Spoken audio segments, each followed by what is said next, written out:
evening, we are joined by Dr. Erica Bexley, an Associate Professor of Latin Literature here at Durham, and a published author on Seneca's tragedies, among other topics. Sheehan Quirke, also known as the cultural tutor with slightly more followers than us on Twitter, being 1.7 million. Also a Durham Law School graduate, and he tells me twice timed JCR president of Van Milde College. And finally, Henry Hopwood-Phillips, founder of Daotong Strategy, a political consultancy specialising in Chinese and Southeast Asian politics, and also formerly an Oxford Byzantinist. On the opposition, we have Professor Andrew Wallace-Handrill, Director of Research at the Cambridge Faculty of Classics, and, as many of you will know, an expert on Augustan Rome. We have Aytana Anghel, second-year law student at St John's College and a member of our Rules Committee. And our third speaker on the opposition needs no introduction, but Jerry Lee, Mr. President, for one final time himself. May we give a round of applause to these speakers, and may I invite...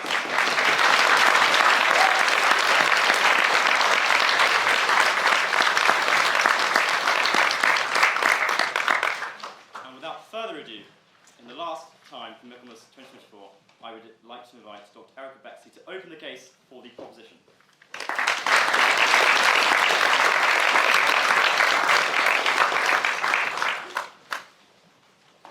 What have the Romans ever done for us? The scene, as I'm sure you all know, is from Monty Python's Life of Brian, and it shows a group of Judean rebels trying to criticise the Romans. But when they start to think about it, they can't actually find anything wrong with Roman rule. The Romans have brought law and order, as they say. They're the only ones that could in a place like this. Public sanitation, city planning, the list goes on. Now, of course, the scene is exaggerated, and it relies on an outdated idea of conquered populations feeling respect for their conquerors, so clearly we need to decolonise Monty Python. But there is a core of truth here. Rome was a good thing, and its fall in the wording of this debate topic is only to be regretted. Now, we could speak of Rome's greatness in terms of its remarkable cultural innovations. Developments in perspectival painting, for instance, or a national literature that single-handedly gave us the Renaissance. Seneca, Virgil, Ovid, Plautus, Terence. That is the basis of the Renaissance, not Sophocles, etc. I know this is not a Greece versus Rome debate, but I'll put it in anyway. We could speak of its technical innovations. Did you know that steam power was actually discovered under Nero? It's pretty amazing. So what did you do yesterday? Oh, we made a steam engine. Oh, what's that? It was one of Nero's toys. They couldn't find a good use for it, so civilization forgot about it until the 19th century. Or we could talk about law. Rome is rightly credited with the invention of law as an independent, neutral system of social regulation. We could say that Roman law is the basis of, European legal systems, American ones, Commonwealth ones, but actually that's just the tip of the iceberg. According to Aldo Schiavone, who's written a 600-page volume on the topic, it's the basis of law with a capital L, of law as an institution overall. So good job, Rome. But these are all the things that I could talk about, and it's my big praeteritio. I'm not actually going to talk about them. There's one thing that proves Rome's greatness, and it's an everyday thing, and it's a simple thing, and it's concrete. The Romans were the first to use concrete at an expert level. They didn't invent it, I won't give them that, but they really used it very well. In fact, they defied gravity with it. Think of the Pantheon, which remains, after several millennia, the world's largest unreinforced concrete dome. As anyone who has visited it will know, the Pantheon is a triumph of architecture over nature. It is enormous. It's got no supports. It is even designed with a hole in the middle. Now that should weaken it, right? The main point, the strongest point should be in the middle of that dome, but it doesn't even have that. And the building miraculously stands, all because of good cement. Now, that concrete wasn't just in the Pantheon, it was everywhere. It was used to build bridges and bath complexes and apartment complexes and aqueducts and drainage systems and all sorts of everyday infrastructure. If I may? Yes. Would you say then that Rome is also influential in the construction of Durham House just over the bridge? Oh, you are actually anticipating the end of my speech, dear sir. We wouldn't have Durham House without Rome. Yes, fair enough.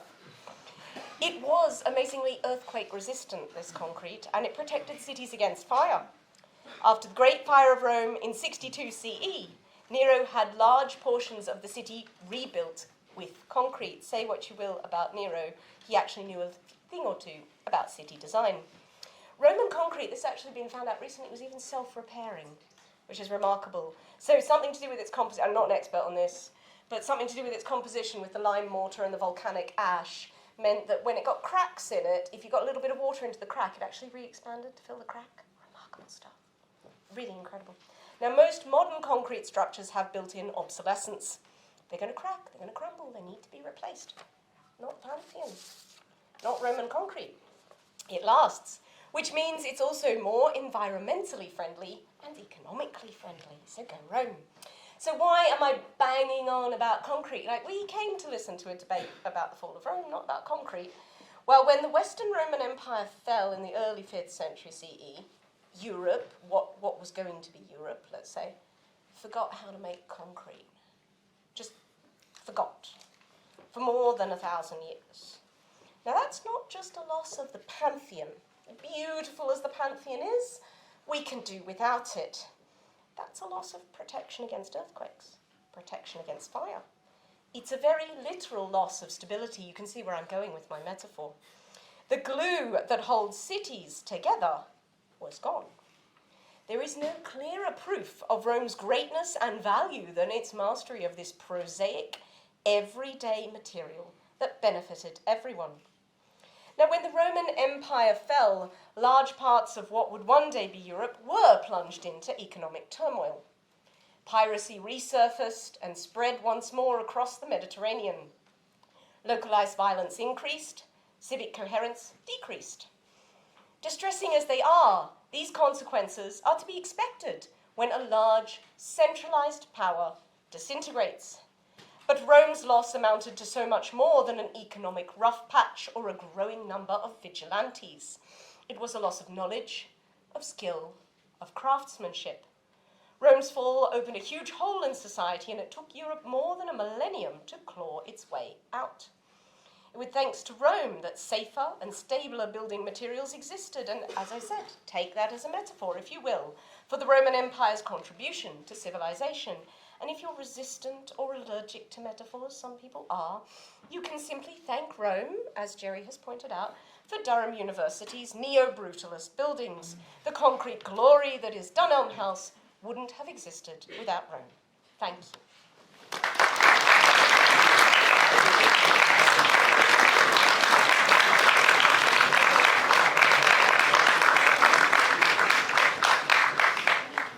I would now like to invite Professor Wallace-Handrill to open the case for the opposition.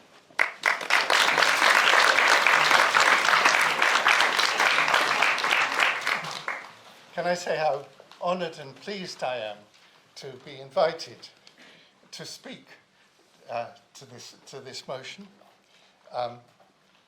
When the invitation arrived, I looked at it rather too rapidly, and I thought initially that I was being asked to speak in favour of the Romans, to mourn the fall of Rome. And I thought, my golly, that would be awfully boring. I don't want to mourn the fall of Rome. And then I saw, no, I'm an opponent. That's much more interesting. After all, I've spent my entire academic career working on the Romans, plunging myself into the Romans. Why on earth should I defend them? Well, there are, frankly, two lines of argument that we can take against mourning the fall of Rome. Is that the last bell? No, that's your protector. Oh, I thought I was out of it. One is, of course, the Roman Empire stands for every empire. And we all know, particularly the British Empire, but Americans and so on, we know that empire is really pretty ghastly. And the Romans invented it. And I'm not going to pursue that line remotely. I'm going to leave it to you, all over to you. Then there's another line of attack that interests me much more. And it goes like this. mourning the fall of Rome is something you can only do if Rome actually fell. What does the fall of Rome mean? Well, I know you've all heard of this book called The Decline and Fall of the Roman Empire. And you think, everyone thinks they therefore know that the Roman Empire declined and fell. How many of you have actually read Gibbon? Oh, that's doing well. Then you can bear me out, can you not, in saying that it's the most misleading title that was ever given to a book. Because having set out to describe the decline and fall of the Roman Empire, he found the story never ended. First, you get some sort of fall of the centre of power in Rome, sometime in the 5th century. But already Rome has created its safety net called New Rome. And Constantinople continued to run a Roman empire, calling itself a Roman empire, for the next 1,000 years after the fall of Rome. What sort of a fall is that? It's very, very delayed. And Gibbon found there's another volume and another volume and another. And then he looks at the Western Empire, and there are all these horrible barbarians who take over. And he discovers, well, that's actually a terribly interesting story to tell. Because what do the barbarians say? Thank God the Romans have gone. Out with them. Now let's behave like proper barbarians. No. They say, can we be Romans too, please? And they compete with each other to be more Roman than thou. So it takes Gibbon 7, 8, depends on the edition, volumes, to find that Rome doesn't fall. Oh, then he adds, right at the end, what about the city of Rome? Did the city of Rome fall? And, well, it's pretty bloody obvious. Rome's still there. And he concludes that the major damage to Rome was not caused by barbarians. It was caused by the locals. Quod non fecerunt barbari, fecerunt barbarini. It's the Barbarini who knocked down the Roman monuments in order to build their own. So his conclusion is actually Rome didn't fall. It was an amazing success story. Okay, let's give you a fall of Rome. 410, Alaric the Goth turns up, and he and his Goths spend 3 days doing everything horrible that a barbarian can possibly do within Rome. Raping, sacking, pillaging, everything. Okay? And do the Romans like it? You bet they don't. I've got a couple of quotes here. What does St. Jerome, who translated the Bible into Latin, the Vulgate Bible, St. Jerome, say? Immediately after the event, I was wavering between hope and despair, torturing myself with the misfortunes of other people. But when the bright light of all the world was put out, or rather, when the Roman Empire was decapitated, the whole world perished in one city, says Jerome. And what about his great friend, St. Augustine? He writes a whole sermon on the sack of Rome, De Excidio Urbis Romae. And what does he say? Brothers, don't lament. You may ask yourselves why God did not protect Rome from the barbarians. Did not God say to Abraham, I will protect a city for the presence of 50 just people, even for 10 just people? Weren't there 10 just people in Rome? Augustine was a better debater than I. He could run rings around all of you. No, says Augustine. God did spare Rome. Yes, an awful lot of people were killed. An awful lot of treasure was seized.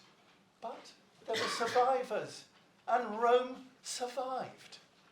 And Rome also survived, he says, in Constantinople.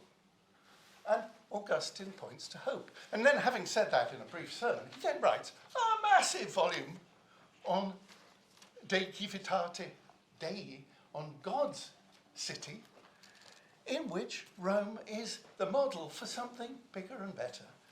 And he gives his praise of the Roman Empire, which isn't about concrete, though you're quite right, concrete is terribly important.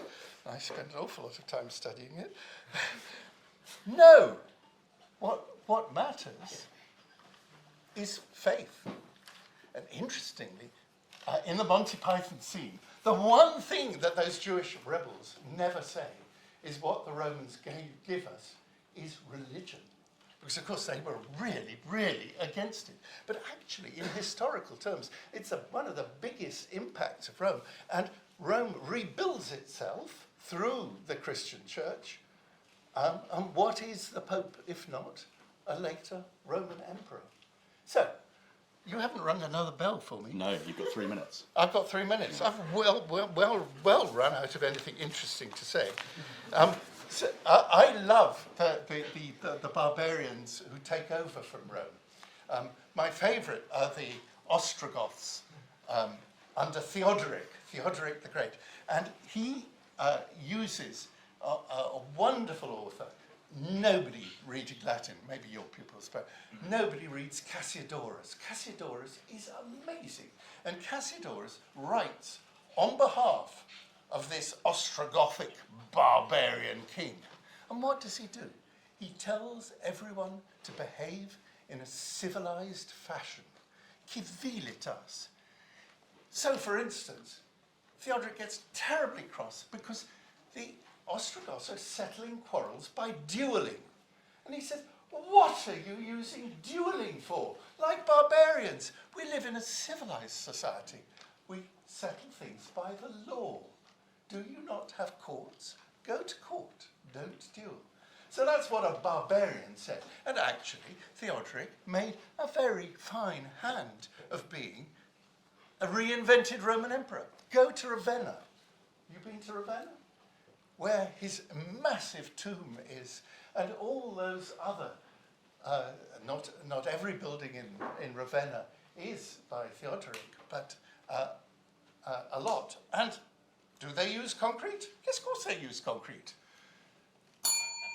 And I've got 1 minute to point out that Hagia Sophia imitates the Pantheon in its use of Roman concrete because it is a continuity with the Roman Empire. And Hagia Sophia is then imitated by every Muslim church because it becomes the image of what a real place of worship is like. Roman concrete lives on in the Islamic world. The Romans never fell, they just changed shape a little. Thank you.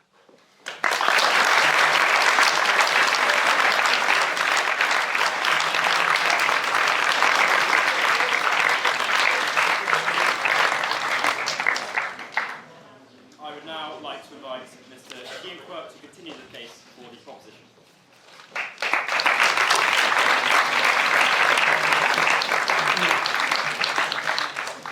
Good evening to you all, my fellow Dunelmenses, to use the technical term, I think, for graduates of Durham. So maybe not students, but soon to be graduates, Dunelmenses. Anyway, I should say, first of all, it's a delight to be back here in my old university town. Delight to be back in Durham, which I consider to be one of the happiest cities in the world. I'm fond of it for many reasons, not least, of course, I met my girlfriend here, Polly, who may be known to some of you. I should also thank Mr. Jerry Lee for providing me with this bow tie tonight. I left mine at home. And also I should thank British Heart Foundation on North Road for supplying me with this shirt, because I also left that at home about 4 hours ago. Anyway, on with the show. Now I didn't expect, I don't know if I can address you directly, but I didn't expect this gentleman to say what he did, because I was initially earmarked to speak for the opposition tonight. Earlier this week I was told, actually, you're going to be for the proposition. But my speech didn't change, because the speech I'd written was also about the fact that Rome did not actually fall. In which case, I'm going to ask you all, I don't know if I can do this, but please correct me if I can't, I'm asking you to vote for a slightly expanded version of the motion that you find on the debate card tonight. Rather than this House regrets the fall of Rome, this House would regret the fall of Rome, were it to fall, because we are still living in Rome. That is what I'm going to convince you all of tonight. Very dodgy. Sure. So obviously, so when I say that Rome didn't fall, I don't mean that Romulus Augustulus wasn't deposed and that sort of thing, or that the Senate didn't stop meeting. These things obviously did happen, but we don't need to take such a narrow-minded view of history, of what it means for a society to fall or indeed continue to flourish. I began with the word Dunalmenses. That's Latin, of course, and that's only the most obscure and tiny example of the way that Latin, the Roman tongue, has influenced the way we all speak today. 3 of the world's 10 most spoken languages, Spanish, Portuguese, and what's the other one? French, are all directly descended from Latin. The world's most spoken, English, that I'm speaking now, as it happens, is filled with Latinisms, and indeed with pure Latin. Even the way we speak English, the way we write English, it was influenced by Latin. That's what all our great Renaissance poets and writers were doing in the 16th century when they essentially created English literature. But we can do better than that. The names of our months, of course, all Roman. 2 of them named after emperors, July and August. Even our calendar is Roman. We use the Gregorian calendar, which is basically just a very trivial modification of the Julian calendar instituted by Julius Caesar in 45 BC, which is to say the way we measure time is how the Romans measured time. The way we think about days, weeks, months and years, it is the Roman way of doing so. Okay, we've done that. Architecture. You can't go 10 feet in this country without seeing one of the 5 classical orders. And of course, many of this country's and indeed the world's most famous buildings are all neoclassical.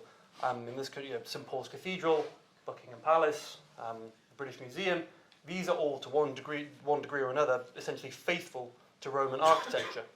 Even modern architecture is closer in spirit to the classical than any other historical or global architectural style. Le Corbusier, the father of modern architecture, he thought the Parthenon was the world's most perfect building, and that was what inspired him in his designs, which have given us everything we now see around us today. The Parthenon being Greek, of course, but the Romans got their architecture from the Greeks. Okay, we can do better. It's already been mentioned, but I will touch on it again. Law. Any country in the world which has a civil law code, which is to say a system, which is to say most of them, as we've heard, is not just inspired by the Roman system, but directly based on it. That is to say, the laws by which most of us in the world are living today, how those laws are enacted, how we think about other people and our relationship with them, all of that is, in its essence, Roman. That's law. Okay, what else? Religion. I probably don't need to talk about that too much. It is, of course, the Roman Catholic Church. And even beyond that, any Christian denomination which believes in the Nicene Creed, of course, that was organised by the Romans. Okay, what else? Politics. The world's most powerful country is, of course, the United States of America. And it was always supposed to be the new Rome in its architecture, the Capitol, the White House, the Lincoln Memorial, everything. But not just in its architecture, the symbology, the eagles, the fasces, everything. But most important of all, its constitution. The founding fathers were very clear that their inspiration for the American Constitution was that of the Romans. They studied Polybius, the great Greek historian, who wanted to know why Rome was so successful. His conclusion, their constitution, which mixed monarchy and aristocracy and democracy into one mixed system of checks and balances. The Americans adopted that, and via the Americans, an awful lot of other people as well. We all say we believe in democracy, it's a Greek word, but of course we don't mean Athenian direct democracy. What we mean is Roman mixed representational democracy. The French, there was also a French Revolution. Again, in its essence, that was Roman. All the principles and ideas that inspired that revolution, were all Roman. Just look at the art of someone like Jacques Louis David, who was the official artist of the revolutionary regime. All his paintings, of course. You know what? Yeah. Okay. Great. If you look at someone like Joseph Sieyès, the architect of the French Revolution, he was quite a vocal critic of the Jacobins, Robespierre, Danton, for their classical references. Sure. So if a man who shaped not just the revolution, but all the way up to the consulate, decried Rome, how can you say that the French Revolution really was a product of Rome? Well, in answer to that, I would say, well, what was Napoleon before he was emperor? He was the first consul of the French Republic. First consul, that's a Roman term. I'm not saying it was perfectly Roman in every aspect, but that at least outwardly, and I think to a large degree inwardly, it was Roman.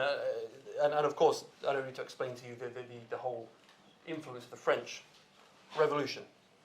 Okay, I've thrown quite a lot of things at you there. Just a few more bits.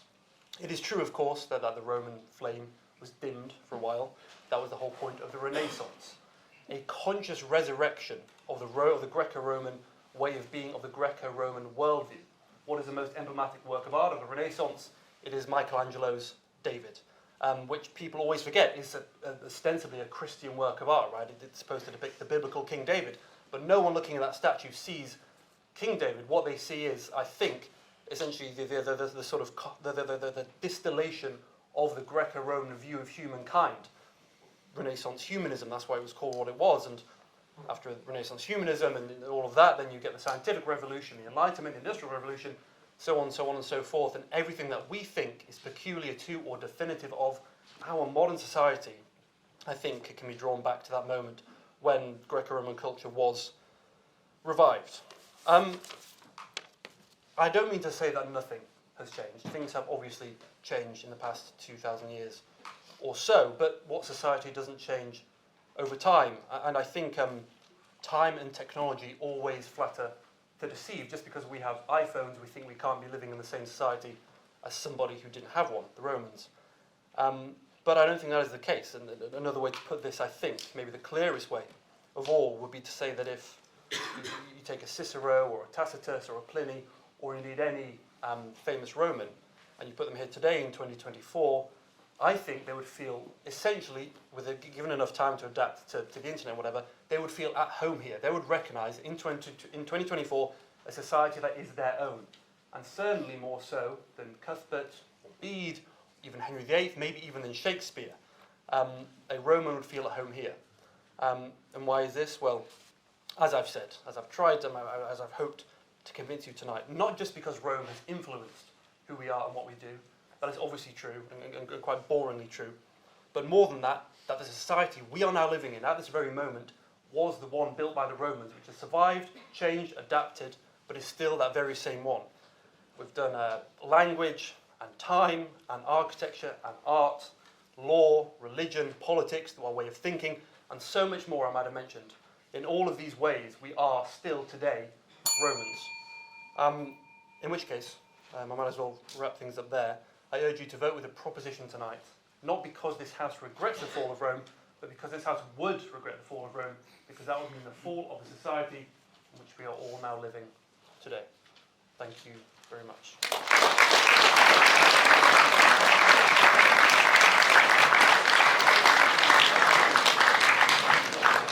Thank you, Sheehan. I would now like to invite Aytana Anghel to continue the case for the opposition.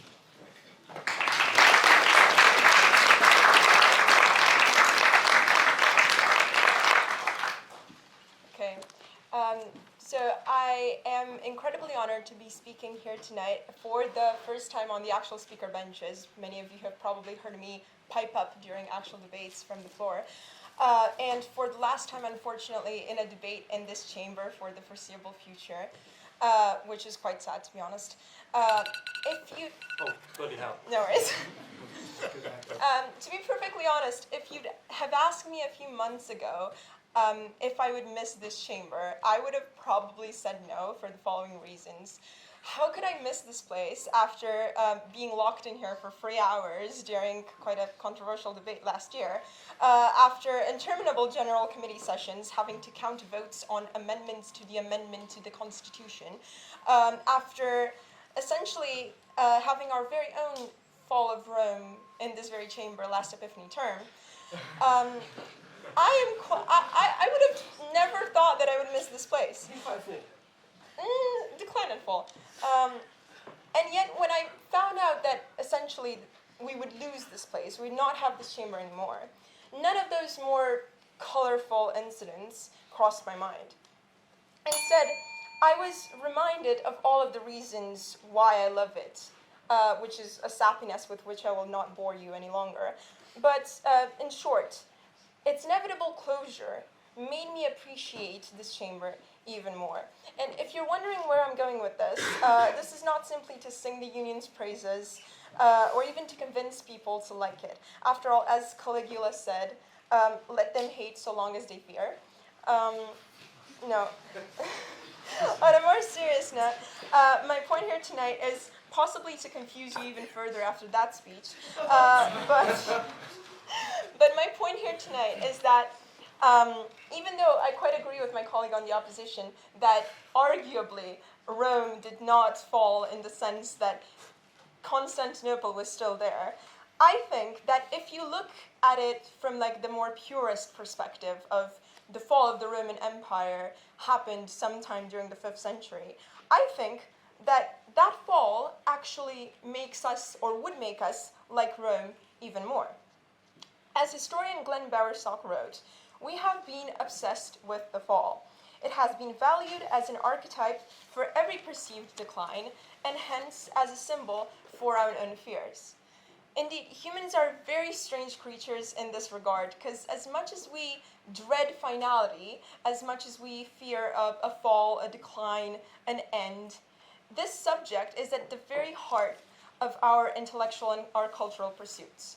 From falling asleep to happy endings in fairy tales as children, to endlessly wondering and debating about what happens after death as adults. It is undeniable that the end is by far the part of the narrative that we as a species are most concerned with. Be that as it may, you might be asking why it had to be this specific ending instead of a happier or at least a more exciting one, right? Because when you look at the fall of Rome, one would think of a fizzle rather than a bang. Gibbon named his work Decline and Fall for a reason, because the Roman Empire, if you were to take that specific moment as a fall, it didn't fall to a more impressive adversary in an epic last stand. Instead, it slowly decayed from the inside out, a byproduct of weak emperors, corrupt officials, and a military which was trying, well, and failing, to hold up what once was the greatest empire on earth, like faltering pallbearers, driving it to its own funeral. Now, before I'm descended upon, like Caesar in the Senate, for daring to say such a thing about Rome, this is no way to minimize the exceptional accomplishments of the empire. Quite the opposite. The fall of Rome, in my opinion, serves only to highlight its greatness. It was a force such as the world had never seen before, and has arguably, depending on your views on the British Empire, not seen since. It was so great that the only thing that could destroy it was itself. And if you're sitting there thinking there's something so ironically poetic about being so extraordinary, you cause your own self-destruction, I'm sorry to break it to you, but it's not déjà vu from a past life of some historical significance, nor is it a sign you're destined to be the next greatest thing in philosophy.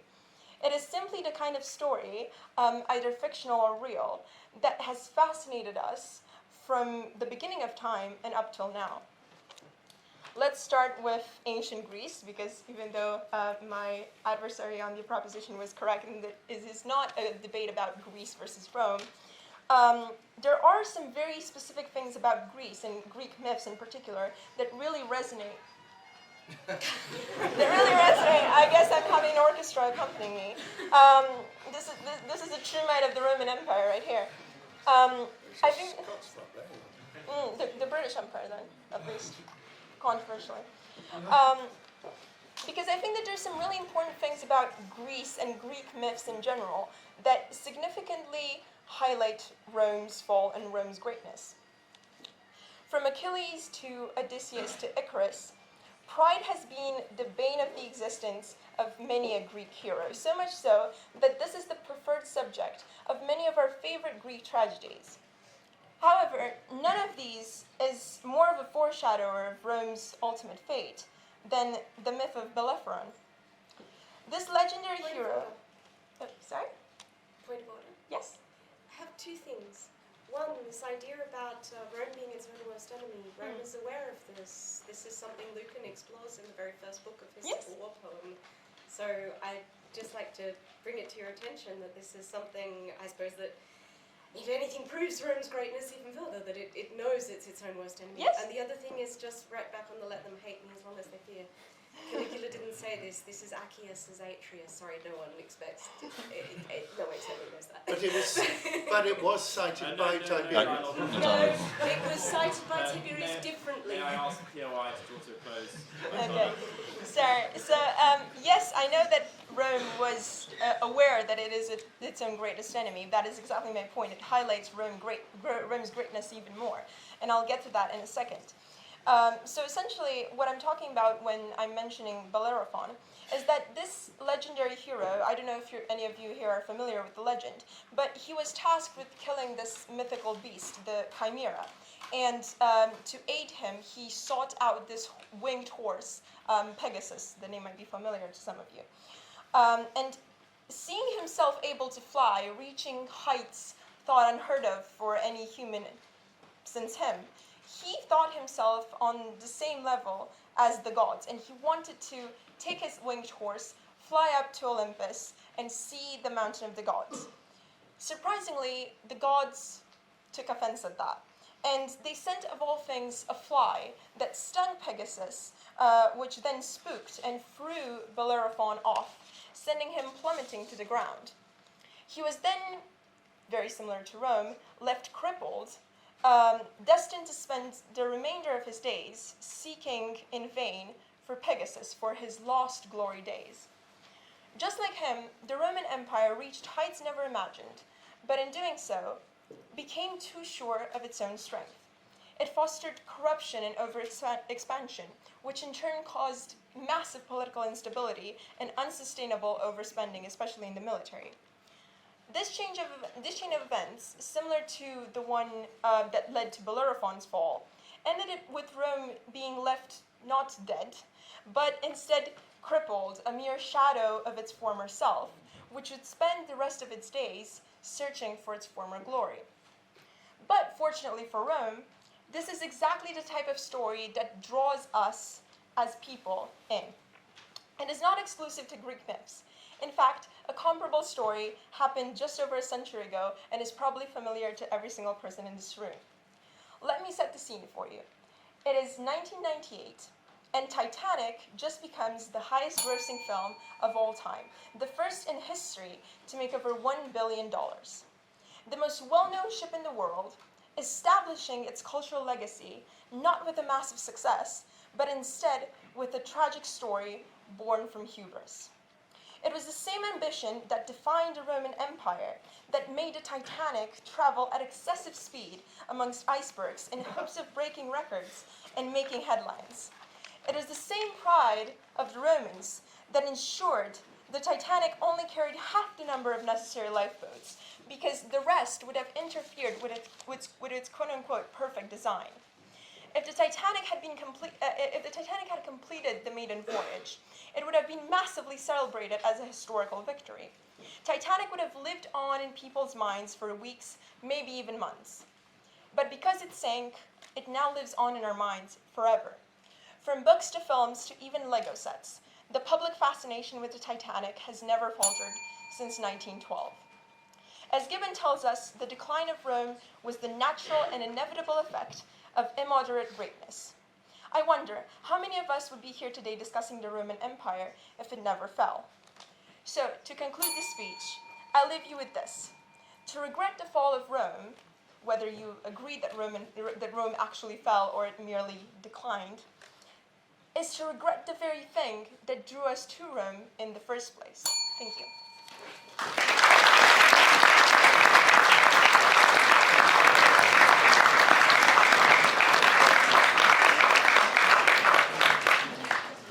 I would now like to invite Mr. Henry Hopwood-Phillips to close the page for his proposition.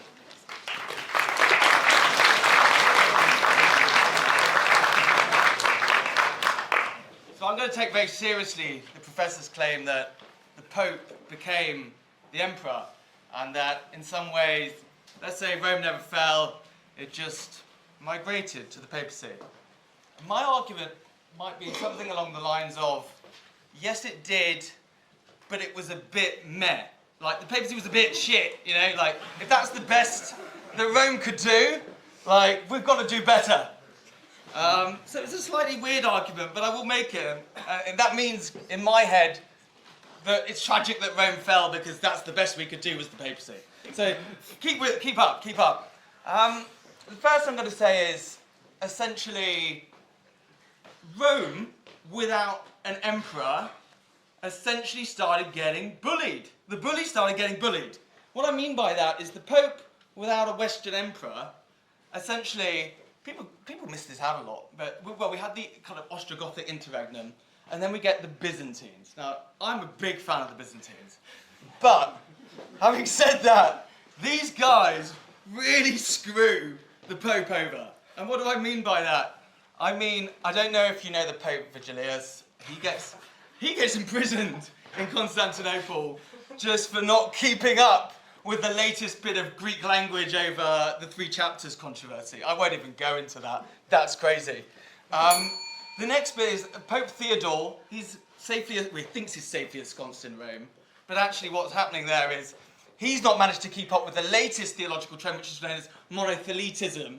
There's just one will-ism to me and you, and he gets the entire treasury of the papacy sacked by Romans, Eastern Romans. We don't hear about Romans pillaging Rome, but that's what happened. So the papacy's getting bullied from day dot, right? And the worst bit is these guys are paying taxes. They're paying their taxes, their solidi, all the way to Constantinople. They're giving all that, and they go, okay, that's all right, we'll give you our money, but, give us some protection, right? The Lombards come marching in, right? There's no protection. These are the most useless mafia in Constantinople you've ever known, right? So first you've got the papacy that's bullied by the Byzantines, right? And then you think, okay, we've got Stephen III. He's a clever chap. He's not going to get bullied no more. No. He rocks over the Alps. He goes, Pepin. Who makes up these names? Pepin the Short. Pepin, can you give me? I tell you, no, I'm the landlord of Rome. I tell you what, you kick these Lombards out, but also give me the land afterwards. He's a very clever chap, this Stephen. And unbelievably to me anyway, the Carolingians go, well, I'm being slightly disingenuous. The popes invent something here. They go, well, yeah, actually, we've been making emperors. Well, that's what we do, You come to us, you give us land, and we make emperors. That's how this Roman thing's been working for ages. Complete lies, absolute lies. No pope makes an emperor. This is an innovation with the Carolingians. It is, it honestly is. So, and he goes, yeah, we'll make you an emperor and you just give us Italy back, essentially. Now, that comes with strings. What are those strings? Well, we find out pretty quickly that the Germans are a big fan of this word, filioque. I'm sure some of you have heard of filioque in here. It just means add the son, which doesn't sound very controversial. It is controversial. It basically, the Trinity is meant to come from one source, that's the Father. The Germanics are a massive fan of it also coming through the Son. All the way around. Sorry? And then, essentially... and so, what we have here is a lot of bullying. A lot of it. The Germanics have gone, please introduce it. Leo says no. To be fair to the popes, Leo initially goes, I'm not having this. I'm going to inscribe some silver shields, I think it was around 810. And he goes, this is in Latin and Greek, so nobody misunderstands. This is the Nicene Creed, and this is what it should be. Fast forward 200 years later, it's 1014. Henry II is the king of the Romans, in that odd term. And essentially, by that time, the filioque has been added. So that's the second point of bullying. The third one is, if you think the Crusaders are a bunch of Germanics just looting places, the Pope just goes, mea culpa, mea culpa, mea culpa. I mean, ultimately, that is the capital of Eastern Christendom that's been sacked in 1204, guys. I mean, that's, not small fry. It's a pretty serious, damning act of, omission if not commission. So I want to basically say that what the Pope did at this point, you kind of want to admire the papacy. There's no single way. But you want to admire the papacy because they kind of go, this is enough. We can't get bullied by the Byzantines and the Germanics. What we need to do is build up into a supranational. He's like the EU of the time. He's like, we're going to be bigger than you guys, so we don't get bullied anymore. Which would be kind of cool, right? But it's also really not. In the awful sense that they then become invested in a load of social issues that are basically what we would call regressive. I don't really like the term. Let's just say vested powers. The kind of thing where you're using power for power's sake rather than, the point of principle being you're the papacy, so you should be doing it like through faith or power is a means to something greater, let's say. But instead, these guys line up against apostolic poverty. I mean, there's a little bit of an irony to me, at least, that the heir of St. Peter is then rejecting Luke 10, which is technically all the apostles are hearing this, according to Luke, going, Luke 10, something along the lines of, if you would be perfect, sell all your goods, kind of thing. And so for me, that's the first red line, is he makes a stand against apostolic poverty, sending all the mendicant orders into disarray. Even the Franciscans are second guessing why you would have a kind of papal primacy or if something like this. Then you've got the conciliar movement. This is, to me and you, democracy for bishops, for want of a better phrase. Are you sure you're right on everything? Yeah, I am actually. So red strike against the conciliar movement. Then there's Erasmus. You've all heard of Erasmus. He's literally just, let's have some reason in there, some humanism, we're all fans of humanism, right? No, we're not! We're not fans of humanism. Absolutely not. And then, I'm sure you've heard of this bloke called Copernicus, again with the names. Basically, he's I reckon we're definitely going around the sun, guys. And the Pope's no, we're not! That's another red mark. So what I'm trying to build up here is a sense that, essentially, there's a regression in the sense that the papacy is becoming invested in a load of movements that aren't really, biblically aligned. St. Paul said something along the lines of, let's not conform to this world. Ellipses. Let's discern God's will. It's in the Lord's Prayer, thy will be done. And instead the papacy just doesn't fall into line with this pretty basic precept. Instead, it starts to be associated with wealth and ignorance. When I say the Catholic Church to you guys today, I get 1,000 people in a room, I probably get 500 opinions. And the point is that when you look at the universal church, let's say in something 5th century, the key's in the name. It's called the universal church. Sure, you've got some Arians around there, and you've got some, something over there. But the point is that they're all part of the universal church. Does anybody know how many Catholics there are as a percentage of Europe today? Just a vague guess. Give me a fraction. 30?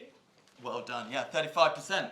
Exactly. So 35%. So I'm not great at maths, but from 100, or let's say 95%, to 35%, that's they actually resemble my maths grades. So you know what? We can laugh about it now, but it essentially is discrediting the church. The papacy's been a disaster for the church. It's actually discredited the church to the point where in the 19th and 20th centuries we get things like nationalism and world wars literally seem more rational than believing in the peace of the church, right? And that's a disaster. That to me is an absolute disaster. So what I'm saying to you guys today is, I don't even think anyone on our benches are going, you know what, we're all really nostalgic for Rome, let's put on a toga tomorrow. I don't think anyone's saying that. I honestly don't. What we are saying is the failure of the Roman Church to develop some sort of healthy relationship with the secular arm of government has resulted in a lot of dysfunction. And that has affected deeply its ability to evangelize today. So the fall of Rome is bloody tragic because the papacy is what we've ended up with. Thank you very much.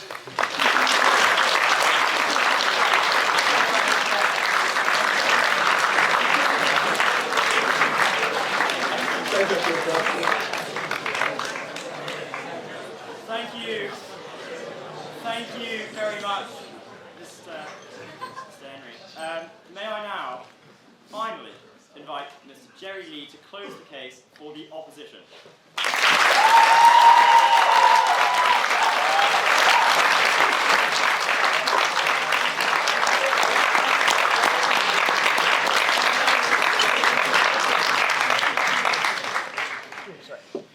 Good evening. Thank you, Mr. Secretary. It's my great honor to speak for my last time as a student in this debating chamber. But rest assured, the union shall be, like the old conception of Rome, Rome is where the emperor is. I have no doubt that under my lawful heirs and successors, that they will be able to guide the union to greatest prosperity beyond the chamber, much like how the empire survived without Rome. It is my hope, though, that one day the society might suffer me to speak in the chamber again. But unlike most people who have spoken in this debate, I agree that Rome to me is simply not an imperial city. The fall of Rome was therefore not a singular act, not a singular moment in time. But it did happen. Rome was not built in a day, nor did it fall in one. But it did eventually fall. I seek to address a long and agonizing process in which the greatest empire in the Western world became no more.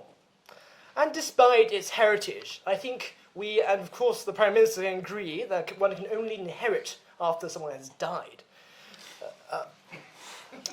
I will argue, therefore, that despite the tremendous suffering in the process, the incalculable and irreversible decline of culture, and the undeniable decline in the quality of life in the Mediterranean centuries afterwards, the fall of Rome was not worth regretting.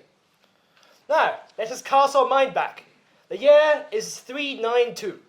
The Emperor Theodosius ruled over a united empire that once again run from the rocky coast of the Irish Sea to the further bank of the Euphrates. The storm of barbarian invasions seemed to have abated, rebels suppressed, the universal church triumphant over pagans and heretics alike.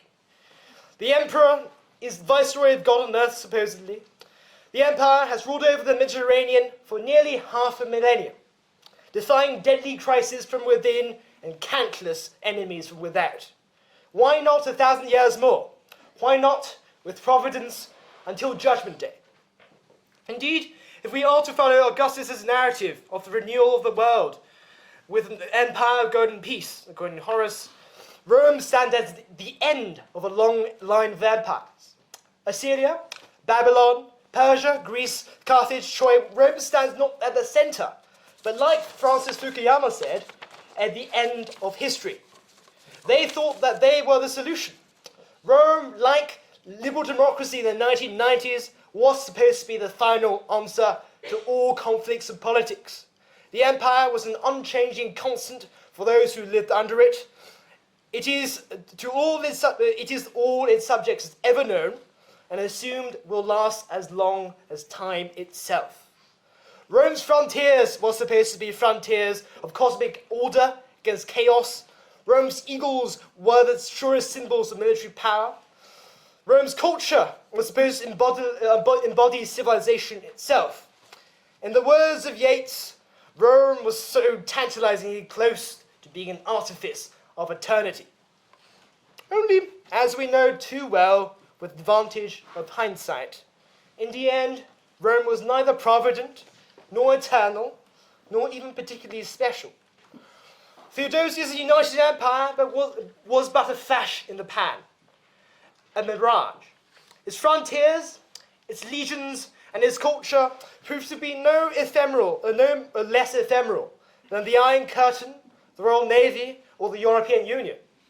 Rome is another name in a long rank of the glorious names engraved on ancient marble, to be remembered, thought of, perhaps invoked, now and then, by those who dream exceedingly boldly to play in the same pallid masquerade of power and dominion. As Kipling prophesied about the fall of the British Empire at its very peak, fire called, our navies melt away, on dunes and the headlands sinks the fire.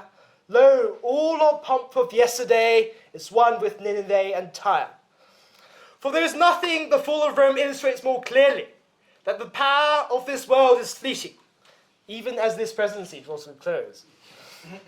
It shattered the idea of Eusebius, that the emperor could wield political power in this world according to some sort of divine will, despite the intrigue, the bloodshed, and the cruelty that comes with the job. The fall of this empire proves succinctly that all earthly powers, all kingdoms and principalities are, in the grand scheme of things, fallible and temporary.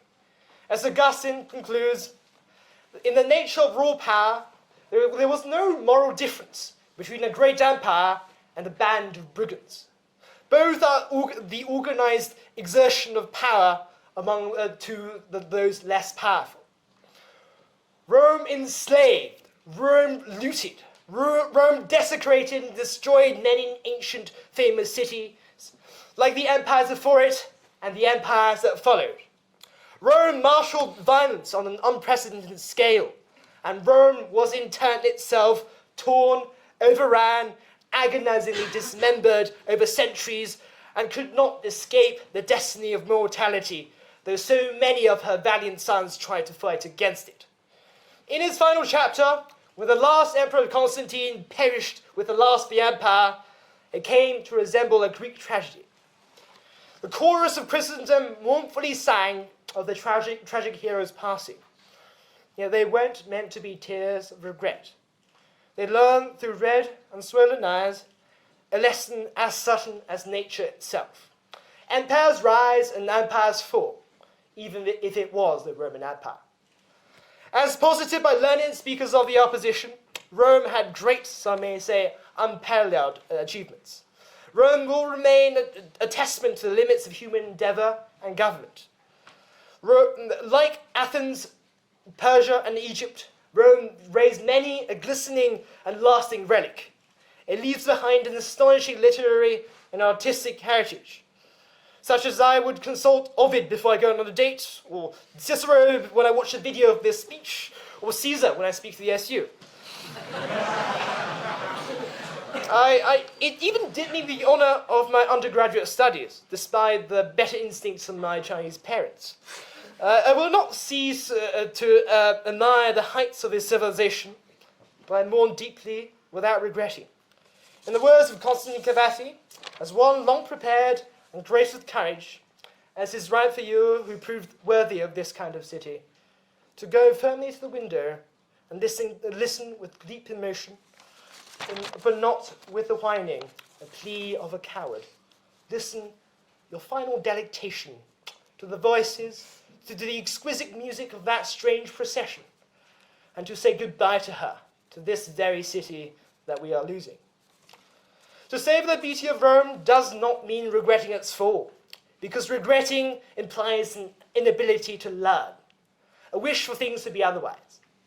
To regret the fall of Rome is to persist in this misguided and dangerous belief followed by Charlemagne, Napoleon, and perhaps Vladimir Putin today, that if brute force was managed well, one can still today build an everlasting and universal world empire.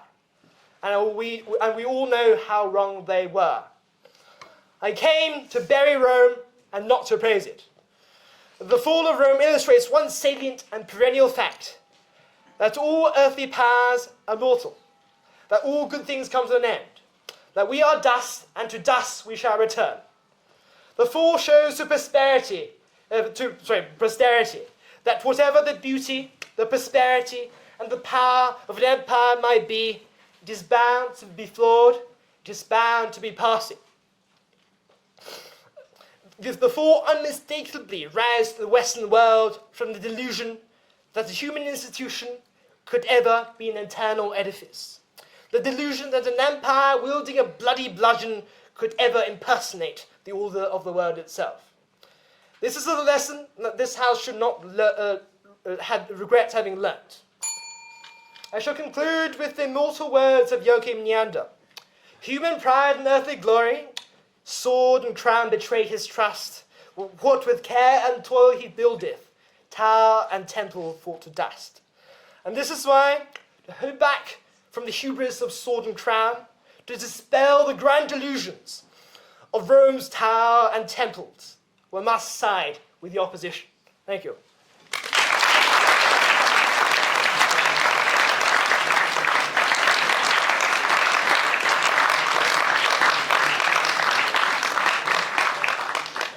Thank you, Mr. President. I would now like to open up the House to floor speeches. Yes. Yeah. You give your name and college in a minute.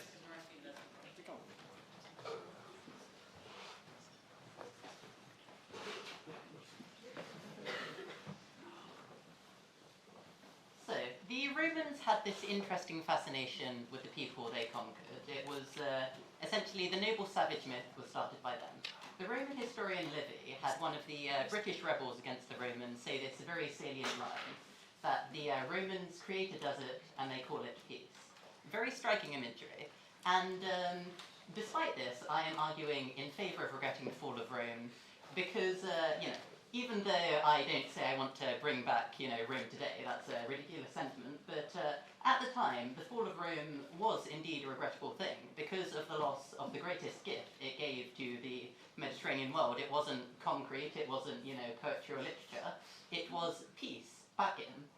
Peace was the most important thing Rome brought. Now, it's said of Caesar that he killed 1 million Gauls and enslaved 1 million more. Perhaps a bit of an exaggeration. If I may? Yes? Surely it only proves the point that peace in this world can never be kept. And it can only be kept in the other world. Well, that, you could say that, but, look at the evidence. Gaul, before the Roman conquest, was a land of warring tribes. It was a land of, raiding and slavery. And the conquest of Rome was indeed brutal. But what you saw after it for, a period of several centuries, and, that's not a short time. Several centuries is the entire lifetime, the birth and death of several generations. I wouldn't call that, fleeting and irrelevant. It was very relevant to the people at the time. They had peace, essentially. The cities in Gaul, cities and forts are usually founded upon hilltops. That makes them defensible in war. But, we see under Roman times that the cities moved from the hills, they moved to the plains, a better place for commerce and for peace and for development. That is ultimately what Rome brought. Though the Roman conquests were brutal, and many of the things they did were regrettable, I think what they brought is ultimately admirable, and the loss of it is something to be regretted. The peace and prosperity that the Romans brought is something that, the fall should be regretted. To finish off, the population of Britain during Roman times was 4 million. After the fall of the Roman Empire, it was 2 million. I think maybe, the kind of collapse that causes something like that is something to be regretted. Thank you.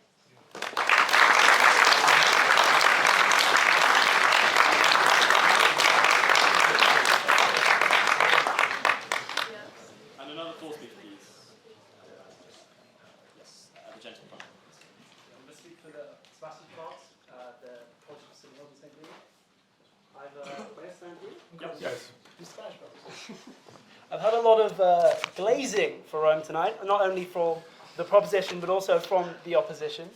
Twice that Rome has not in actuality fell, which I find quite problematic considering the motion. But I do not hold in such high regard the history of Rome, given what it also did to the regions it conquered. Yes, maybe peace, but also much more in the process, like the gentleman just said. So I put to the proposition, what do we regret by the disestablishment of Rome and its exploitative system? The Roman Empire's survival hinged on its military, not merely for defense, but as the economic principle of its existence. Roman legions themselves were paid through the spoils of land, wealth, and we must not forget, enslaved peoples, plundered from conquered territories.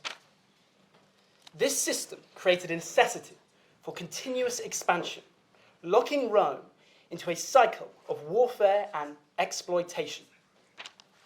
Each new conquest was essential to fund the next, while enslaved populations formed the backbone of its agricultural and economic systems. However, as Rome overextended, instability undermined this structure. The empire's inability to expand due to internal strife and external pressures weakened the military's role as the economic engine of the empire.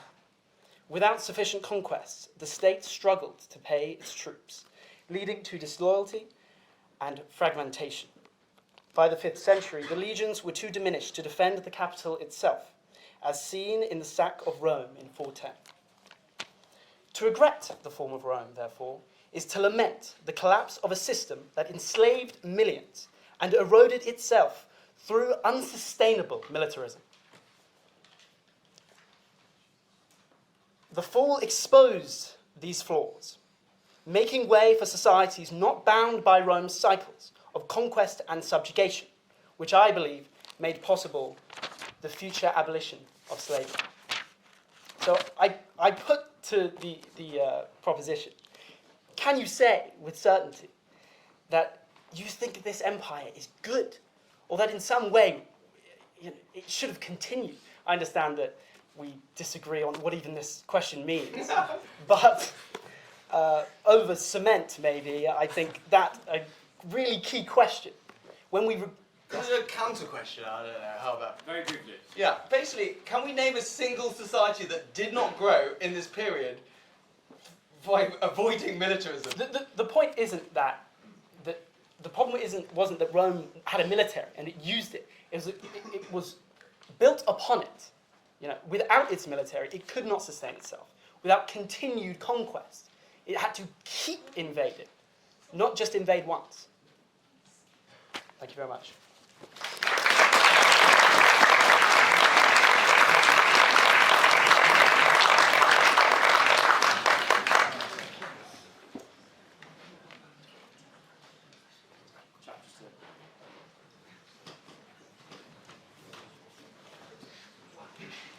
So name college. Edward Tye, Grey College.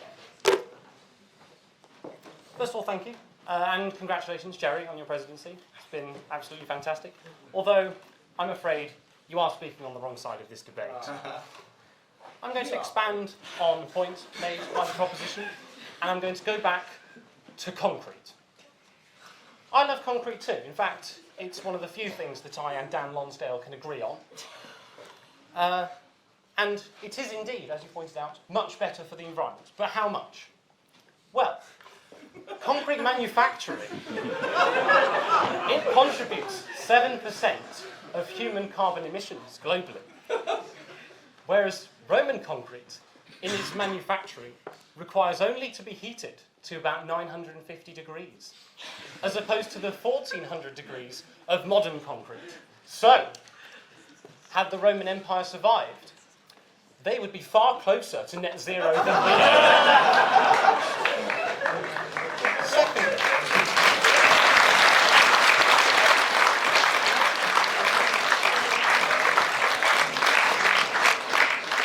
Secondly, I want everyone to close their eyes and imagine a world without Dunelm House.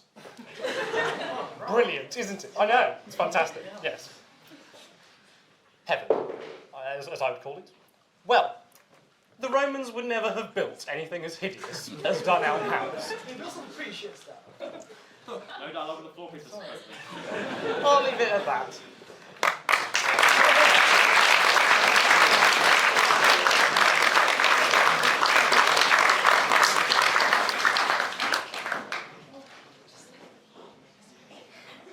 Yep, the gents at the back. Yep. Yep, come on up. Speaking for the opposition. Yeah, well. What college? Stevenson. Or Stevo. Yeah, so bringing a bit of rationality in. I was surprised that no one had sort of gone the straight edge route, so I'm going to do that. Now, I'm a big fan of the Roman Empire, did A-level ancient history, so basically qualified. It's a pretty, it's a fantastic thing, but there are a few pretty systemic issues we need to talk about with the Roman Empire, and I'm not going to talk specifically about slavery being evil, because admittedly, yeah, everyone did it at the time, pretty messed up, but that's it, ancient world. The key things is that Roman culture held quite a few, niggling issues, which meant that they could never really progress to the level we're at today.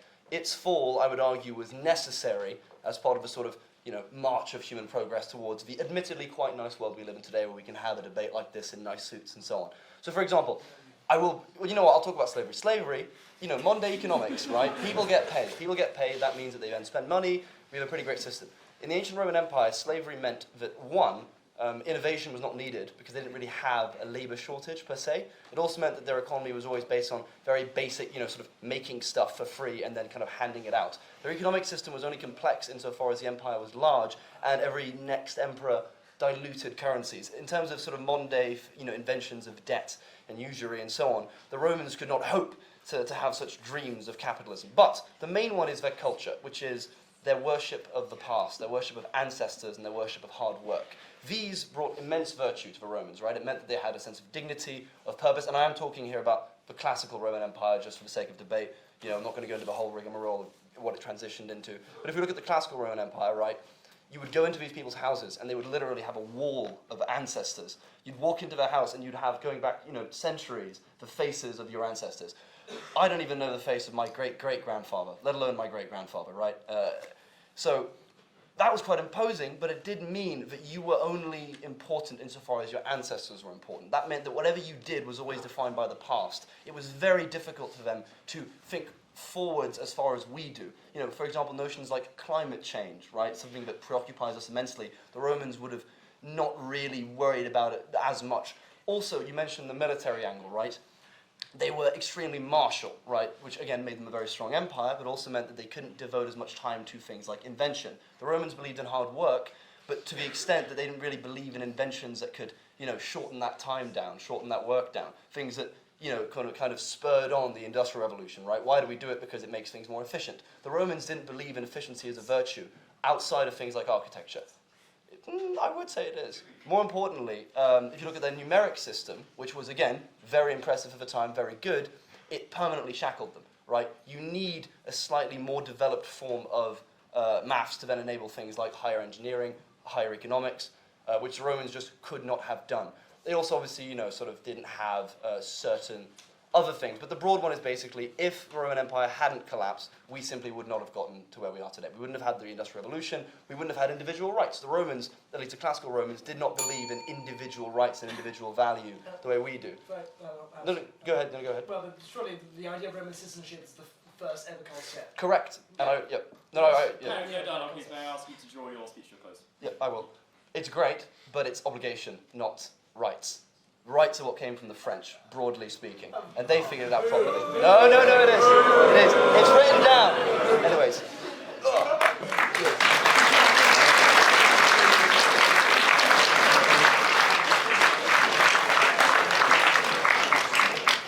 Now, moving on to questions. Do we have any questions for our speakers? Yes, the gent there. Yep. Name and call for those, please. I want to go to two people, I think, the second and third speakers, who contended that the Roman Empire hadn't fallen. I would ask you, what would you consider falling? I mean, there's clearly a decline. I mean, there's a mention of the vote. Cyrus from Armisen was the biggest possible vote, and a vote system, whatever, was safe. Now, clearly, that idea now is ludicrous. They walk through the world of the Roman Empire. Indeed, there was less better start of coverage. May I ask you to draw your questions, please? Anyway, given the greatness of the Roman Empire and the state of systems declines, is that not enough to be falling? I mean, I know it's talking about destroyed. What would you call falling if not that? Thank you. Would your proposition answer that first? Yeah, sure. I guess that's right. No, that's a great question. And the answer I give you is this. I kind of alluded to it. When I said that, I think Rome did kind of fall for a while. And I think if you took somebody living here in Durham in like the 11th or 12th century, I don't think they were really living they were still living in Rome. They were living in a wholly different system. You know, there's a reason we call them the Middle Ages, right? Because in the Renaissance we decided there was Rome, there was a classical world, then it fell. Then, you know, after a while it came back, Renaissance. So we call them Middle Ages. People in the Middle Ages didn't think they were living in the Middle Ages. They thought they were living in the sixth and final age, waiting for, Judgment Day. So I think that I would call falling. So maybe I'm changing what I said. It did fall for a while and then it came back. That is what I'm saying to you. Would the opposition like to respond? Your turn. Do you want me to end that? I didn't invent the idea of falling. I don't know what falling is. All I'm saying is the story is incredibly much more messy than Rome fell. It jolly well didn't fall. It transformed all sorts of things. I want to go back to what you were saying about citizenship, what Augustine says. I think it's an issue of inclusivity and exclusivity. We've heard that there was hubris. And of course, all empires are arrogant but I don't think that's what the weakness of the Roman system was. The weakness was, oddly enough, that it was too inclusive. The very thing that Augustine praised, that they expanded citizenship to all the inhabitants of their empire. And instead of sort of concentrating, here is the center of power, and then you know when it's fallen, yes? If it's concentrated in one place. By spreading it outwards, by saying Constantinople is also Rome, lots of things are Rome, by the very inclusivity of their approach, they also include the barbarians. They include the barbarians who cross over into the empire, and this is the very issue that concerns us today. What do we do about the people who are beyond the border and are massively economically underprivileged compared to ourselves? Do we include them, or do we put up the barriers and exclude them? To be honest, the Romans tried to put up the barriers and they didn't work. They were rivers, they froze over, and the barbarians came across. But actually, the Romans included the barbarians. And what I'm saying is that they gave us an idea that is worth hanging on to, and it's that very thing that means that in some sense they've fallen because they aren't what they were before. Next question, please. Yes, on the back. So we kind of just gone into an interesting point here. And really what I want to ask to both sides really is, why are we discussing this today? Why is this an important question? And we've heard a vast array of different interpretations of what Rome is, significance, and what it means to fall.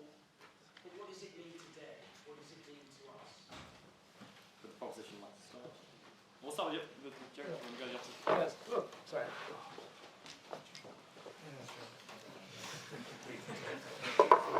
I think, I think I tried to illustrate that towards the end of my speech. I think the significance of that today is very much the idea that many who regret the fall of the Roman Empire still think that they can build something like the Roman Empire and do it better.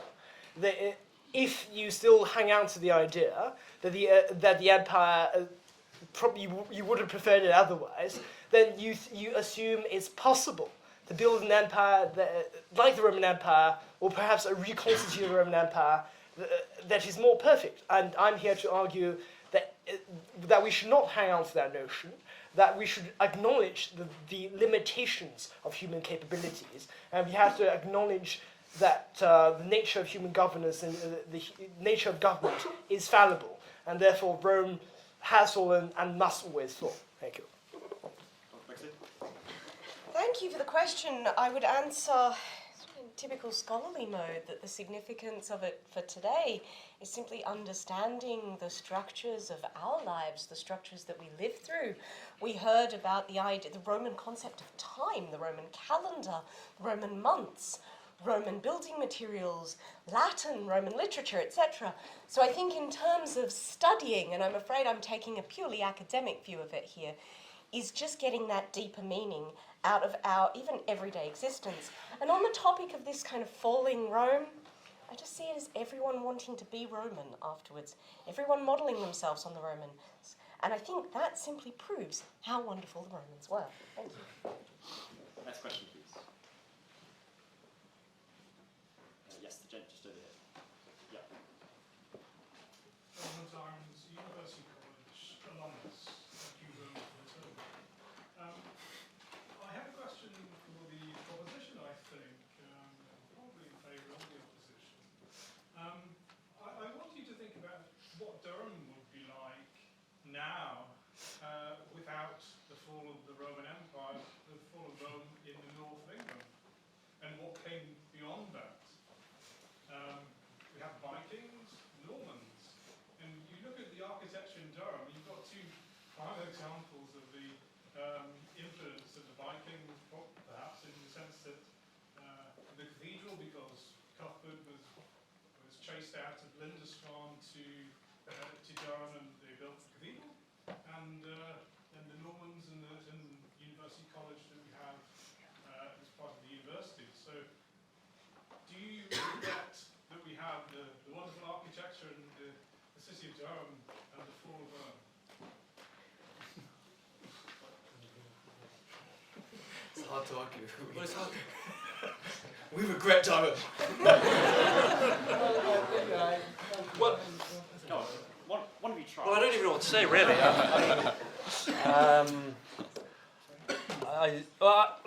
But personally, I probably agree with you. I don't know if I believe anything I said in my speech. I just always want to speak at the union, to be honest, and that's why I'm here. Gosh, can you think of anything to say? Yeah, it'd be like better Roman kind of thing, you know? Yeah, well, fine, okay, how about this? The cathedral is Norman, you mentioned it's Norman, it's Romanesque. Well, Romanesque, it is based on Roman architecture. So the Vikings really, they could barely build, to be honest. They made a bit of wood, but they didn't build anything out of stone that was any good. So the Romans are basically to thank for that cathedral, not the Vikings or indeed the Saxons, who also crap stonemasons as well. So that is my attempt at answering your very good question. Thank you. Would someone in the opposition like to respond? Yeah. Aytana? So on the topic of architecture, since the SU was brought up so much during this debate, I would just like to say that just as the fall of Rome makes us love Rome even more, the SU, the ugliness, the sheer ugliness of the SU, makes us appreciate the beauty of the cathedral and other architectural masterpieces around Durham even more. Fantastic. We'll go for 2 more questions. Yes, just over there. Yeah. I mean, it's more of a, it actually is a question. If you look at Rome kind of in the context of other civilizations, in the, the period of its existence, Rome, largest city in the world, very complicated administrative systems.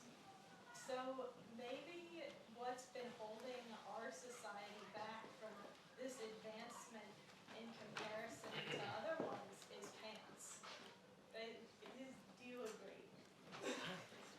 What, pants? Sorry, would you be able just to clarify slightly? Clarify.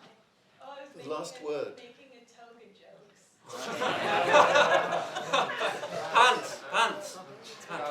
Meaning trousers. Yeah. Trousers, yeah. Right. And someone from the opposition might ask stuff. Jerry, you seem very keen to answer this. Well, see, I'm generally very in favour of trousers. Sorry? Point of information, I live with you. You don't enjoy trousers when you're walking to the shower. Surely that's unparliamentary. That is unparliamentary. I will not withdraw. You will not withdraw. It's just a Roman bastard. I think we'll move on to the final question. Jerry, sit down. We'll move on to the final question of Michaelmas term 2024. Yes. Yeah, just I'm... Sorry, name college. There we go. I have a really bad sense of forgive me, thank God. I'm Giancarlo Coya, Chad's College. And I wanted to ask, because no one's really done it in some kind of great detail, what is Rome? I want to find what Rome is did Rome end in 410? Did Rome end in 1453? Did Rome end at the Tetrarchy? Was Rome the people we met along the way? Certainly, those have tried to kind of argue, no offense. And so, because if you want to argue that Rome sort of continues, well, what is Rome? Because, people have claimed to be Roman, the Holy Roman Empire was actually neither Roman nor holy nor an empire. That's no garbage, sorry. Mr. President. But I think someone has to seize the definition of what Rome is, why the debate is lost. Anyway. Thank you very much.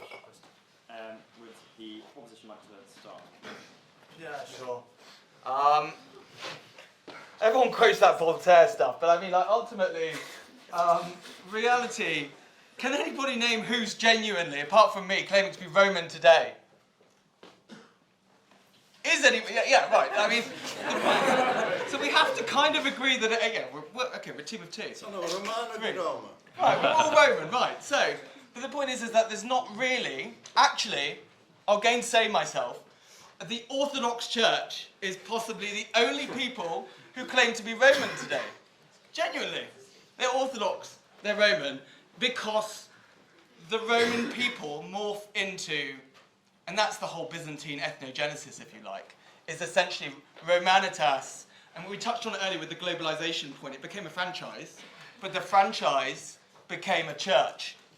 And that's where, and that's why I was so obsessed with the papacy, because actually Romanitas does survive until 1453, and then it stops, because you can't really claim at that point, once Islam takes over in Istanbul at that point, what you get is, can you claim another person's cultural tradition if you belong to a different religion?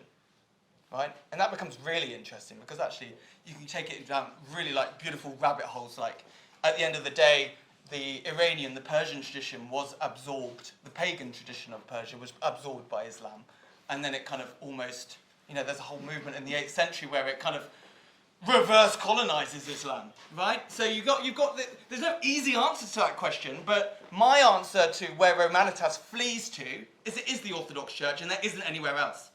I'm biased, but that's where it goes. It's the Orthodox Church. And finally, for the opposition. It's a really good question, because it goes to the heart of what this debate is about. If you can define what Roman is, then you can say whether Rome fell or not.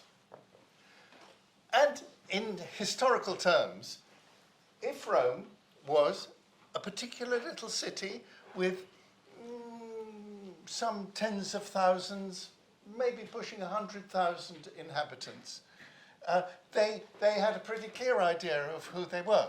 And the whole point is that's what Rome wasn't anymore. And as Rome conquers, Rome continuously has to redefine itself. And maybe the problem with Rome is it loses sight of what the definition of Rome is. And definitely an attempted definition of Rome is the Roman Catholic Church, which jumps up and down and says we are the true Romans, ignoring the fact that the Romans were polytheists and really, really didn't like the idea of one God. Until they did. Until they did. And that's my point. The definition continuously changes, and that's the good thing about Rome.